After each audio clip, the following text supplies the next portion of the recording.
3 സ്ഥലങ്ങളിൽ വെച്ചാണ് കുനിയയിലെ സമ്മേളനവുമായി ബന്ധപ്പെട്ട എക്സിബിഷൻ, അതോടൊപ്പം തന്നെ പ്രതിനിധി സമ്മേളനം, അതോടൊപ്പം സമാപന സമ്മേളനം എന്നിവ നടക്കുന്നത്. അതിൽ സമാപന സമ്മേളനം നടക്കുന്നത് കുനിയ ഗ്രൂപ്പ് ഓഫ് ഇൻസ്റ്റിറ്റ്യൂട്ടിൻ്റെ നിരവധി സ്ഥാപനങ്ങളുടെ വിശാലമായ ഒരു ഗ്രൗണ്ടിലാണ്. അവിടെയാണ് ഈ സമാപന സമ്മേളനം നടക്കുന്നത്. നമുക്ക് പിറകിൽ കാണാം ആ ഒരു 3 കെട്ടിടങ്ങളിൽ വലിയ അമ്പരചുംബികളായിട്ടുള്ള മനോഹരമായിട്ടുള്ള 3 കെട്ടിടങ്ങളാണ് ഇവിടുത്തെ ഈ കുനിയ ഗ്രൂപ്പ് ഓഫ് ഇൻസ്റ്റിറ്റ്യൂഷൻ്റെ ഏറ്റവും മനോഹരമായ കാഴ്ച. ആ കാഴ്ചകളിൽ എനിക്ക് തൊട്ടടുത്ത് കാണുന്നത് അത് ഈ സ്ഥാപനത്തിൻ്റെ അഡ്മിനിസ്ട്രേഷൻ ബ്ലോക്കും മറ്റ് നിരവധിയായ സ്ഥാപനങ്ങളുമൊക്കെ പ്രവർത്തിക്കുന്നതാണ്. തൊട്ട് പിറകിൽ ഇവിടെ ഒരു ബിൽഡിംഗ് ഇവിടെ പ്രവർത്തനം നടന്നുകൊണ്ടിരിക്കുകയാണ്. തൊട്ട് മുൻപിൽ തന്നെ മറ്റൊരു ബിൽഡിംഗ് കൂടിയുണ്ട്. ഒരു യു ടൈപ്പിലാണ് ഈ ഒരു 3 ബിൽഡിങ്ങുകളും ഇവിടെ നിൽക്കുന്നത്. ഇതിൽ ഈ സമ്മേളനം നടക്കുന്ന ഗ്രൗണ്ടാണ് ഇത്. ഒരു പക്ഷേ എനിക്ക് പിറകിൽ കാണുന്ന ഒരു ഇപ്പോൾ പ്രവർത്തനം നടന്നുകൊണ്ടിരിക്കുന്ന അഥവാ നമ്മുടെ സമ്മേളനത്തിൻ്റെ സ്റ്റേജിൻ്റെ പിറകു ഭാഗം എന്ന് വേണമെങ്കിൽ പറയാം.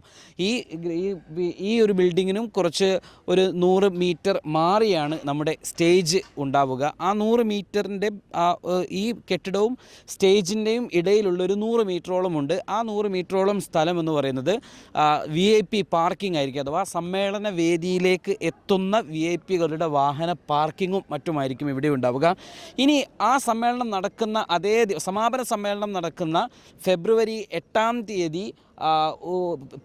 സമാപന സമ്മേളനത്തിൻ്റെ തൊട്ട് മുന്നോടിയായിട്ട് ഒരു വിദേശ പ്രതിനിധികൾക്കുള്ള ഒരു ചെറിയ സെമിനാർ അല്ലെങ്കിൽ സമസ്തയുമായി ബന്ധപ്പെട്ട കാര്യങ്ങളൊക്കെ വിവരിച്ചു കൊടുക്കുന്ന ഒരു VIP ലോഞ്ചുണ്ട്. അത് ഈ കെട്ടിടം ഇപ്പോൾ നിർമ്മാണം നടന്നുകൊണ്ടിരിക്കുന്ന കെട്ടിടത്തിൻ്റെ ഗ്രൗണ്ട് ഫ്ലോറിൽ വളരെ വിശാലമായിട്ടുള്ളൊരു ഏരിയ തന്നെയുണ്ട്.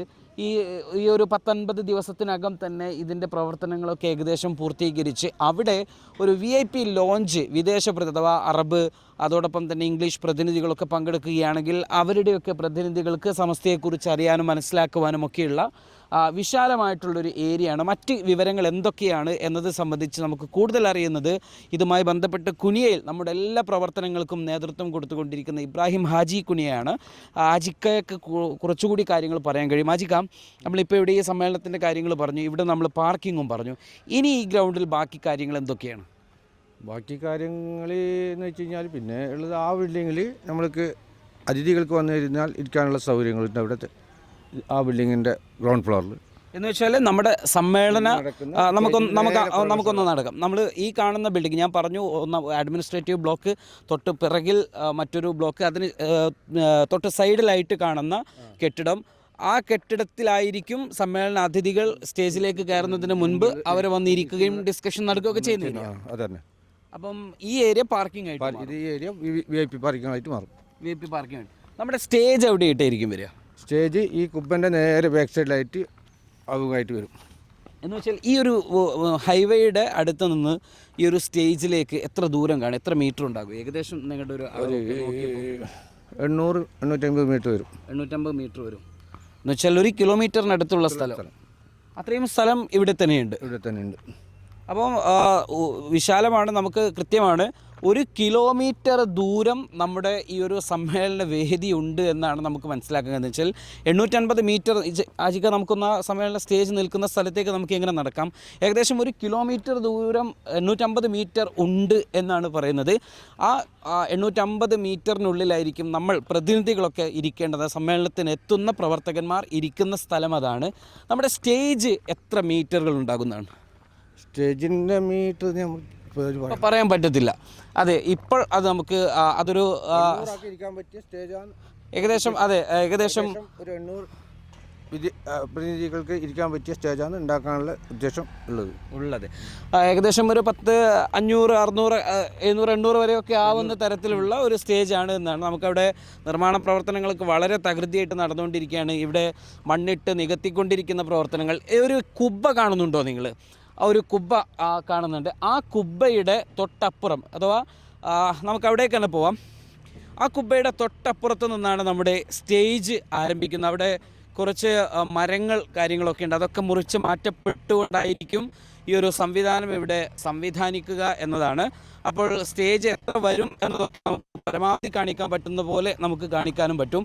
അപ്പം ഈ കുബ്ബയുടെ താഴെ അഥവാ ഈ പോർച്ചിൻ്റെ ഉള്ളിലേക്ക്, ഇതും ഈ ബിൽഡിങ്ങിൻ്റെയും ഗ്രൗണ്ട് ഫ്ലോർ, ആ ഗ്രൗണ്ട് ഫ്ലോറിൻ്റെ അകത്ത് വിശാല ഈ പറയുന്ന പോലെ VIP-കൾക്കും പ്രതിനിധികൾക്കും ഒക്കെ ഇരിക്കുവാനുള്ള സൗകര്യം ഏർപ്പെടുത്തിക്കൊണ്ടാണ് കാര്യങ്ങളുള്ളത്. ഇവിടെ നിസ്കാരവും മറ്റുമൊക്കെ നടക്കുമ്പോൾ നമുക്ക് ഹൗല് കാര്യങ്ങളൊക്കെ സജ്ജീകരിക്കണം. അതൊക്കെ നമ്മൾ എവിടെയാണ്? ഇവിടെ ഇതിൻ്റെ സൈഡിൽ തന്നെ ഇഷ്ടംപോലെ സ്ഥലങ്ങളുണ്ട്, അവിടെ ചെയ്യാൻ പറ്റും. ഈ ബിൽഡിങ്ങിനപ്പുറം ബാക്ക് സൈഡിൽ. പിന്നെ ഇതിൻ്റെ അകത്ത് തന്നെ ഇഷ്ടംപോലെ സൗകര്യങ്ങൾ, ബാത്റൂമും കാര്യങ്ങളും ഇതിൻ്റെ അകത്തുണ്ട്. അതെല്ലാം യൂസ് ചെയ്യാൻ പറ്റുമല്ലോ.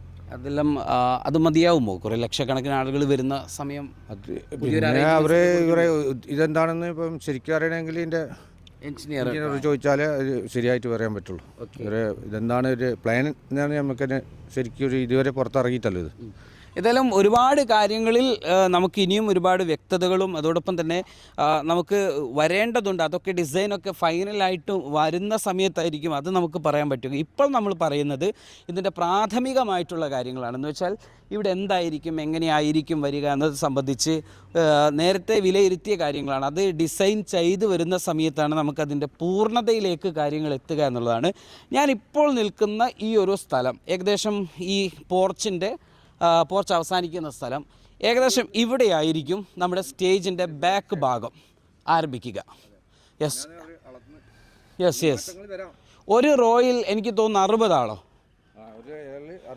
ഒരു റോയിൽ 60 ആൾ. അത്തരത്തിൽ കുറച്ചധികം റോകൾ ഉണ്ടാകും, തട്ടൊക്കെ ആയിട്ടായിരിക്കും വരിക എന്നുള്ളതാണ്. ഇവിടെ ഒരു മരമൊക്കെ നിങ്ങൾക്ക് കാണാം. അവിടെ നമ്മുടെ വാഹനം, കാരവൻ്റെ വാഹനമൊക്കെ നിർത്തി വെച്ചിട്ടുണ്ട്. ഏകദേശം അതുവരെയെങ്കിലും നമ്മുടെ സ്റ്റേജ് ഉണ്ടാകും എന്നാണ് നമ്മൾ മനസ്സിലാക്കുന്നത്. അപ്പോൾ അത്തരത്തിൽ വലിയൊരു സ്റ്റേജായിരിക്കും ഉണ്ടാവുക. സമസ്തയുടെ നേതാക്കൾ, 40 അംഗ മുഷാവറ അംഗങ്ങൾ, സമസ്തയുടെ പോഷക സംഘടനകൾ, അതിൻ്റെ നേതാക്കൾ, അതിൻ്റെ പ്രവർത്തകർ ഉൾപ്പെടെ സമസ്ത എന്ന് പറയുന്ന 100 വർഷത്തിൽ സമസ്ത നെയ്തെടുത്ത 14 പോഷക സംഘടനകളുണ്ട്. പോഷക സംഘടനകളുണ്ട്. പക്ഷേ പോഷക സംഘടനകൾ 14 പോഷക സംഘടനകളും ഒക്കെ ആ വേദിയിൽ ഒരു പക്ഷേ എത്തും. അതോടൊപ്പം തന്നെ പ്രതിനിധികളുടെ വിവിധ സാമൂഹിക, രാഷ്ട്രീയ, സാംസ്കാരിക മേഖലയിലെ പ്രതിനിധികൾ, വിദേശ പ്രതിനിധികൾ, VIP-കൾ, നമ്മുടെ സ്പെഷ്യൽ ഗസ്റ്റുകൾ, ഇവരൊക്കെ ഉൾക്കൊള്ളുന്ന വളരെ വലിയൊരു സ്റ്റേജ്. അപ്പോൾ സംസ്ഥയുടെ 100ൻ്റെ നിറവിൽ ആ ഒരു വലിയൊരു നിരയെ തന്നെ നമുക്ക് കാണാൻ സാധിക്കും. ഈ ഭൂമി ഇപ്പോൾ കുറേ മണ്ണിട്ട് ഉയർത്തിയിട്ടുണ്ട്. ഇത് 2 തട്ടായിട്ടാണ് ഇപ്പോഴത്തെ കാഴ്ചയിൽ നമുക്ക് കാണാൻ സാധിക്കുന്നത്. ഈ എങ്ങനെയാണ് ഇനിയൊരു ഭൂമിയിൽ മണ്ണ് ഇതേ നമ്മൾ നിൽക്കുന്ന ലെവലിൽ മണ്ണ് വരുമോ? ഇനി അങ്ങനെയല്ല, തട്ടായിട്ട് എങ്ങനെയാണ്? തട്ടായിട്ടേ വരുള്ളൂ. തട്ട് എന്ന് പറയുമ്പോൾ നമ്മുടെ ആളുകൾ ഇരിക്കുന്ന ഭാഗം ഇപ്പോൾ താന്നിട്ടാണ് ഇരിക്കുന്നത്. അതങ്ങനെ തന്നെയാണോ ഉണ്ടാവുക? അത് കുറച്ച് കയറ്റത്തെ നമ്മൾ നിർത്താൻ നോക്കും. പിന്നെ ഏകദേശം പറയുന്ന പോലെ ഇപ്പോൾ ആ ഭൂമിയും ഇപ്പോൾ ആളുകൾ ഇരിക്കേണ്ട ഭാഗത്തുള്ള ഒരു സ്ഥലവും ആ സ്ഥലവും ഏകദേശം മണ്ണ് ലെവൽ ചെയ്തുകൊണ്ട് കാര്യങ്ങൾ കൊണ്ടുപോകുന്നതാണ്.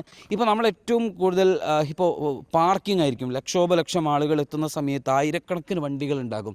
ഇതിനൊക്കെ എവിടെയാണ് പാർക്കിംഗ്? ഇതിൻ്റെ നേരെ 1 കിലോമീറ്റർ ചുറ്റളവിൽ എല്ലാ സൗകര്യങ്ങളും ഉണ്ട് അവിടെ. പിന്നെ ഇവിടെ 1 കിലോമീറ്റർ പള്ളീൻ്റെ തൊട്ടടുത്ത് നമ്മൾ വലിയ പള്ളി ഉണ്ടല്ലോ, പള്ളീൻ്റെ ബാക്ക് സൈഡിൽ 60 ഏക്കർ സ്ഥലം പാർക്കിനുണ്ട്. 60 ഏക്കർ സ്ഥലം എന്ന് പറയുമ്പോൾ എത്ര വാഹനങ്ങൾ അവിടെ ഏകദേശം കാൽക്കുലേറ്റ് ചെയ്തിട്ടുണ്ടാവും? അതിപ്പോൾ അത് കണക്ക് ഇതാക്കിയിട്ടില്ല. അടുത്ത ഇതിൽ പറഞ്ഞു കൊടുക്കാം. ശരി. ഇപ്പോൾ ഈ മറ്റൊരു പ്രശ്നം ഇതെല്ലാം പിന്നെ അടുത്ത ഇതിൽ കൊടുക്കാം. ഓക്കെ, നമ്മൾ ഇപ്പോൾ ഹൈവേയുടെ വർക്ക് നടന്നുകൊണ്ടിരിക്കുകയാണ്. ഇപ്പം ആളുകൾക്ക് ഇവിടെ എത്തുമ്പം ഹൈവേയുടെ പ്രവർത്തനവും പിന്നെ ഹൈവേ ബ്ലോക്ക് ആവുന്ന സാഹചര്യം, പ്രവർത്തന വർക്ക് നടന്നുകൊണ്ടിരിക്കുക, ഇതൊക്കെ നമ്മളെ ബാധിക്കുമോ? ബാധിക്കില്ല. അതൊന്നും ബാധിക്കാനുള്ള ഒരു ഇതും ഇല്ല, ചാൻസും ഇല്ല. അതായത് ഇപ്പം കാസർഗോഡ് ഭാഗത്തുനിന്ന് വരുന്ന വണ്ടിയെല്ലാം തിരിച്ച് തീരദേശ ഹൈവേയിൽ കൂടി തിരിച്ചു വിടും. കാഞ്ഞങ്ങാട് നിന്ന് മംഗലാപുരം പോലെ ഇത് കാഞ്ഞങ്ങാട് സൗത്ത് നിന്ന് നേരെ തീരദേശ ഹൈവേയിൽ കൂടി തിരിച്ചു വിടും. അപ്പോൾ അങ്ങനെ വരികയാണെങ്കിൽ നമുക്കിവിടെ ബ്ലോക്കോ കാര്യങ്ങളൊന്നും വരാൻ സാധ്യതയില്ല. പിന്നെ വളണ്ടിയർമാരുടെ കഴിവ് അനുസരിച്ചായിരിക്കും. അത് വളരെ നിർണായകമാണ് അദ്ദേഹം പറഞ്ഞത്. ഏകദേശം ഞാൻ പറഞ്ഞല്ലോ, നമ്മുടെ ക്യാമറ ഒന്ന് നമ്മൾ നിൽക്കുന്ന ഈ ഭാഗത്തേക്കൊന്ന് വന്നാൽ നമുക്ക് ഈ സ്റ്റേജിൻ്റെ ഒരു എൻഡ് കാര്യങ്ങളൊക്കെ നമുക്ക് കുറച്ചുകൂടി ഇപ്പോൾ ഒന്ന് കാണാം. ആ പോർച്ച് തുടങ്ങുന്ന ഏരിയ ഞാനും ഈ പോർച്ച് നിൽക്കുന്ന ഏരിയയും തമ്മിൽ ഏകദേശം ഒരു 100 മീറ്ററോളം വ്യത്യാസമുണ്ട്. അപ്പോൾ പിന്നെ ആ ഒരു സ്ഥലത്തൊക്കെ ആയിരിക്കണം നമ്മുടെ സ്റ്റേജ് വരിക എന്നുള്ളതാണ്. ഈ ബിൽഡിങ്ങിൻ്റെ ഈ ഭാഗം ബിൽഡിങ്ങിൻ്റെ എൻഡ് ഭാഗം, ഈ ഭാഗത്ത് നിന്ന് ഏകദേശം അവിടെ ഒരു തെങ്ങ് നിങ്ങൾക്ക് കാണാൻ പറ്റുന്നുണ്ടോ എന്നറിയില്ല. ഈ തെങ്ങല്ലേ അവിടെ ലാസ്റ്റ് തെങ്ങ്? ഓ, അവിടെ ഒരു കാണാൻ കഴിയുന്നുണ്ടോ എന്ന്, ഒരു കുഴൽ കിണറിനോടനുബന്ധിച്ചൊരു തെങ്ങ് അവിടെ ചെറുതായിട്ട് നിങ്ങൾക്ക് കാണാൻ സാധിക്കും. ഏകദേശം അത്ര വരെ, ഏകദേശം 100 മീറ്ററിനൊക്കെ അടുത്ത് തന്നെ ആ സംഭവം ഉണ്ട്, അല്ലെങ്കിൽ 100 മീറ്ററോളം ഉണ്ട്. അപ്പോൾ അത്രയും വലിയൊരു സ്റ്റേജ് 95 മീറ്റർ MT ഉസ്താദിൻ്റെ നേതൃത്വത്തിൽ അതിൻ്റെ ക്രമീകരണങ്ങളൊക്കെ നടത്തി. ആ രീതിയിലാണ് നമ്മുടെ സ്റ്റേജും സംവിധാനങ്ങളൊക്കെ ഉള്ളത്. ഇവിടെ നിന്ന് അങ്ങോട്ടേക്ക് ഫേസ് ആയിട്ടായിരിക്കും ആളുകൾ സംസാരിക്കുക. അപ്പോൾ നമ്മളെല്ലാം തിരിഞ്ഞ് ഏകദേശം തൊട്ടു പിറകിൽ ഹൈവേ കടന്നു പോകുന്നത് കാണാം. അത് ആ ഹൈവേ കടന്നു പോകുന്ന ഇടം വരെ നമ്മുടെ ആളുകളൊക്കെ ഇരിക്കുന്ന രീതിയിലാണ് കാര്യങ്ങൾ. പിന്നെ ഇതിൻ്റെ ഒരു വിശാലതയുണ്ട്, വീതിയും നീളവും ഒരുപോലെ കിടക്കുന്നതാണ്. അപ്പം അതുകൊണ്ട് തന്നെ എത്ര ആളുകൾ വന്നാലും ഇവിടെ അതിനെ ഉൾക്കൊള്ളാൻ സാധിക്കും എന്നുള്ളത്. നമ്മൾ കോഴിക്കോട് ബീച്ചിലൊക്കെ കാണുന്ന കാഴ്ചകളുണ്ട്, സമ്മേളന കാഴ്ചകളുണ്ട്. ആ സമ്മേളന കാഴ്ചകളേക്കാൾ ഒരുപക്ഷെ നമ്മളൊരു നല്ല ആകാശ ദൃശ്യമൊക്കെ നമുക്ക് എടുക്കുകയാണെങ്കിൽ അത് ലോകത്ത് തന്നെ ഇതുവരെ കണ്ടിട്ടില്ലാത്ത അത്രമേൽ വലിയൊരു ക്രൗഡ് ഒന്നിച്ചുള്ള ഒന്നായിരിക്കും. പലപ്പോഴും നമ്മൾ കാണുന്നത് ഇപ്പം ഈ ഇസ്രായേൽ ആക്രമണത്തിന് എതിരെയൊക്കെ ലോകത്തിൻ്റെ വിവിധ ഭാഗങ്ങളിൽ, ഓസ്ട്രേലിയയിലാണ് ഏറ്റവും വലിയ ക്രൗഡായിട്ടുള്ള 5 ലക്ഷം ആളുകളുടെയൊക്കെ ഒരു റാലി നമ്മൾ കണ്ടിട്ടുള്ളത്. എന്നാൽ അതിൻ്റെയൊക്കെ അതൊന്നും ഒരു ഫ്രെയിമിൽ നമുക്ക് കാണുന്നതല്ല, അതൊരു റോഡിലൂടെ നീണ്ടങ്ങനെ പോകുന്നതാണ്. പക്ഷേ ഒരു കൂട്ടത്തെ ഒരേ ഫ്രെയിമിലേക്ക് കൊണ്ടുവരാൻ സാധിക്കുന്ന വളരെ വിപുലമായിട്ടുള്ളൊരു ഒരു ആൾക്കൂട്ടത്തെ കാണിക്കാൻ കഴിയുന്ന ഒരു സമ്മേളനം കൂടിയായിട്ട് ഈ സമ്മേളനം മാറും എന്നതാണ് നമുക്ക് പ്രതീക്ഷിക്കാവുന്നത്. ഈ പറഞ്ഞതെല്ലാം ഫൈനൽ ഡിസിഷനോ ഫൈനൽ കാര്യങ്ങളോ അല്ല, പ്രൈമറി ഇതിലൊക്കെ മാറ്റങ്ങളോ അങ്ങോട്ടോ ഇങ്ങോട്ടോ ഒക്കെ ചിലർ പക്ഷെ വന്നേക്കാം. കാരണം ഓരോന്നും നടപ്പിലാക്കി വരുന്നതിനനുസരിച്ചായിരിക്കാം ചിലപ്പോൾ അങ്ങനെയൊക്കെ സംഭവിക്കുക. അതൊക്കെ ഉസ്താദുമാരുടെ തീരുമാനമാണ്, മുഷാവറയുടെയും പണ്ഡിതന്മാരുടെയും തീരുമാനമാണ്. അന്തിമം എൻജിനീയേഴ്സിൻ്റെ അഭിപ്രായങ്ങൾക്കാണ്. ഏകദേശം പ്രാഥമികമായിട്ട് ഇങ്ങനെയൊക്കെയാണ് കാര്യങ്ങൾ ഈ സ്റ്റേജും ഗ്രൗണ്ടും ഒക്കെ ആയിട്ട് ഇപ്പോൾ നടന്നുകൊണ്ടിരിക്കുക. ഏതായിരുന്നാലും ഇവിടെ തകൃതിയായി മണ്ണിട്ടുകൊണ്ടിരിക്കുകയാണ്. തകൃതിയായിട്ട് തന്നെ കാര്യങ്ങൾ മുന്നോട്ട് പോകുന്നുണ്ട്. സമ്മേളന വേദിയിൽ നിന്നാണ് ഞാൻ സംസാരിക്കുന്നത്. ഞാനിപ്പോൾ നിൽക്കുന്നത് സമ്മേളനത്തിനെത്തുന്ന ബസ്സുകളുടെ പാർക്കിംഗ് ഏരിയയിലാണ്. നിരവധിയായിട്ടുള്ള പാർക്കിംഗ് ഏരിയകൾ ഇവിടെയുണ്ട്. നമുക്ക് ഞാൻ ഈ നിൽക്കുന്ന ബസ്സുകളുടെ പാർക്കിംഗ് ഏരിയയിൽ നിന്ന് നമ്മുടെ സമ്മേളനത്തിലേക്കും അതോടൊപ്പം തന്നെ പ്രതിനിധി സമ്മേളനവും നടക്കുന്ന സ്ഥലങ്ങളിലേക്ക് ഏകദേശം 1.5-2 കിലോമീറ്റർ ദൂരം ഡിസ്റ്റൻസ് ഉണ്ട്. ഇതിന് തൊട്ട് മുമ്പിൽ തന്നെ തീരദേശ ഹൈവേയോടനുബന്ധിച്ച് പോകുന്ന ഒരു റോഡ്, നല്ല വിശാലമായിട്ടുള്ള മനോഹരമായ റോഡ്. ഇത് ഏകദേശം ഒരു 18 ഏക്കറയോളം വരുന്ന, ഒരു 20 ഏക്കറയോളം വരുന്ന ഒരു വലിയ ഒരു പ്രദേശമാണ്. ഇവിടെ മണ്ണെടുത്ത് മനോഹരമാക്കി എത്ര വാഹനങ്ങൾ വന്നാലും ഉൾക്കൊള്ളാൻ കഴിയുന്ന തരത്തിലുള്ള വലിയൊരു പ്രദേശം. അതോടൊപ്പം തന്നെ ഒരു കുഞ്ഞു വാഹനം അഥവാ കാറ് ജീപ്പ് പോലെയുള്ള വാഹനങ്ങൾക്ക് പാർക്ക് ചെയ്യാൻ നിരവധിയായിട്ടുള്ള സ്ഥലങ്ങളുണ്ട്. 5ഉം 8ഉം 10ഉം ഏക്കറുകളായിട്ടുള്ള പല സ്ഥലങ്ങളിൽ, പല പ്ലോട്ടുകൾ പല സ്ഥലങ്ങളിലായിട്ട് ഈ സമ്മേളനത്തിൻ്റെ പല ഏരിയകളിലും ഉണ്ട്. ഇവയ്ക്കെല്ലാം ഇവിടെ എത്തുന്ന ഒരു പ്രത്യേകത എന്ന് പറഞ്ഞാൽ ഏകദേശം ഒരു 1.5 കിലോമീറ്റർ ചുറ്റളവിൽ തന്നെ വിവിധ സ്ഥലങ്ങളിലായിട്ട് പാർക്ക് ചെയ്യാനുള്ള എല്ലാ സൗകര്യങ്ങളും ഉണ്ട് എന്നുള്ളതാണ്. ഏകദേശം പിന്നെ മറ്റു വാഹനങ്ങൾക്കൊക്കെ ഒരു 10-60 ഏക്കറോളം വരുന്ന സ്ഥലം മറ്റു ഭാഗങ്ങളിലുണ്ട്. അവിടങ്ങളിലൊക്കെ അതിൻ്റെ വെട്ടിത്തെളിയിക്കലും കാടുവെട്ടലും ഒക്കെ നടക്കേണ്ടതുള്ളത് കൊണ്ടാണ് നമ്മൾ മറ്റെവിടെയും പോവാതെ ഇവിടെ എല്ലാം വിശാലമാക്കി വെച്ചിരിക്കുന്ന ഒരു ഏരിയ. അതൊരു കുന്നും പ്രദേശം പോലെയൊക്കെ തോന്നിക്കും. ഇവിടെ നിന്ന് നമ്മൾ ഇതിൻ്റെ പല ഭാഗങ്ങളിലേക്ക് നോക്കുമ്പോൾ അത് ഈ വിശാലമായിട്ടുള്ളൊരു പച്ചപ്പും മനോഹാരിതയും ഒക്കെ നമുക്കിങ്ങനെ കാണാൻ സാധിക്കും.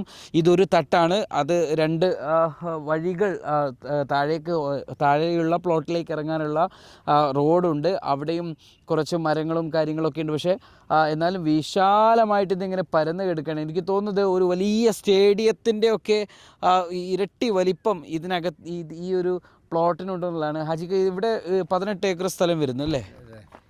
18 ഏക്കറിന് മുകളിലുണ്ടാവും. 20 ഏക്കറിൻ്റെ അടുത്തുണ്ട്. ഇതിന് തൊട്ടടുത്ത് പിന്നെ ഒരു 5 ഏക്കറുണ്ട്. പല സ്ഥലത്തായിട്ട് 5 ഏക്കറയും 10 ഏക്കറായിട്ടും എല്ലാം. ഇത് നമ്മുടെ ഇതിൻ്റെ ക്യാമ്പസ് സമ്മേളനം നടക്കുന്ന ക്യാമ്പസിലാണല്ലോ കാണുന്നത് അല്ലേ? അത് ക്യാമ്പസ്. അതിൻ്റെ നേരെ ഓപ്പോസിറ്റാണ് നമ്മളെ സമ്മേളനം നടക്കുന്ന സ്ഥലം, പുതുവേദി. ഇതെല്ലാം നമ്മുടെ സൈറ്റുമായിട്ട് ബന്ധപ്പെട്ട് ഒന്ന് പ്രതിനിധി സമ്മേളനവും മറ്റൊന്ന് സമ്മേളനവും ഒക്കെ 1.5 കിലോമീറ്ററിൽ മാറി നിൽക്കും. 1.5 കിലോമീറ്ററിൻ്റെ അടുത്തേ വരുള്ളൂ, മാക്സിമം 1.5 കിലോമീറ്റർ. എൻ്റെ ചോദ്യമോ 1-2 വാഹനമല്ല വരിക, അപ്പോൾ ഇത് 1 വേ ആയിരിക്കും അല്ലേ? അന്നത്തെ ദിവസം ഫുള്ള് 1 വേ ആയിരിക്കും. 1 വേ ആയിരിക്കും, കാരണം തിരിച്ചു പോകുന്നൊരവസ്ഥ ഉണ്ടാവും, ട്രാഫിക് ജാം കുടുങ്ങില്ല. ഇങ്ങോട്ട് ആദ്യം ഉച്ചക്ക് ഇങ്ങോട്ട് വരാനും വൈകുന്നേരം അങ്ങോട്ട് പോകാനുള്ള തുറന്നു കൊടുക്കും. അതെല്ലാം എനിക്ക് തോന്നുന്നത് ഇതിൻ്റെ ട്രാഫിക് കൺട്രോൾ ഏറ്റവും സമർത്ഥമായിട്ട് നടപ്പിലാക്കണം. കാരണം വ്യത്യസ്ത സ്ഥലങ്ങളിലായിരിക്കും വാഹനങ്ങൾ ഉണ്ടാവുക. അത് വളണ്ടിയർമാരുടെ കഴിവാതിരി ആയിരിക്കും അതിൻ്റെ ഇത്. വിക്കായുടെ കയ്യിലാണ് വിജയം. ഏതായിരുന്നാലും ഈ ഒരു സ്ഥലമാണ് നമ്മളിതിന് കണ്ടുവച്ചിട്ടുള്ളത്. ഇതൊരു 360 ഡിഗ്രിയിലൊക്കെ നമുക്ക് നല്ലൊരു ആകാശക്കാഴ്ച ഡ്രോണിലൊക്കെ നമ്മളിത് ചെയ്യുകയാണെന്നുണ്ടെങ്കിൽ കൃത്യമായിട്ട് ഇതിനെ കാണാൻ സാധിക്കും. ഇവിടെ നിൽക്കുന്നില്ല, ഞാൻ ഈ കാണുന്ന നേരെ ചൂണ്ടിക്കാണിക്കുന്ന ഈ ഒരു സ്ഥലത്തേക്ക് മാത്രം നിൽക്കുന്നില്ല, ആ ഭാഗത്തേക്കും ഇതിൻ്റെ ഒരു എൻഡ് പോയിക്കൊണ്ടിരിക്കുകയാണ് എന്നുള്ളതാണ്. അപ്പോൾ അത്രയും വിപുലവും വിശാലവുമാണ് ഇവിടുത്തെ ഒരു പാർക്കിംഗ് ഏരിയയിൽ ഒരു പ്ലോട്ട്.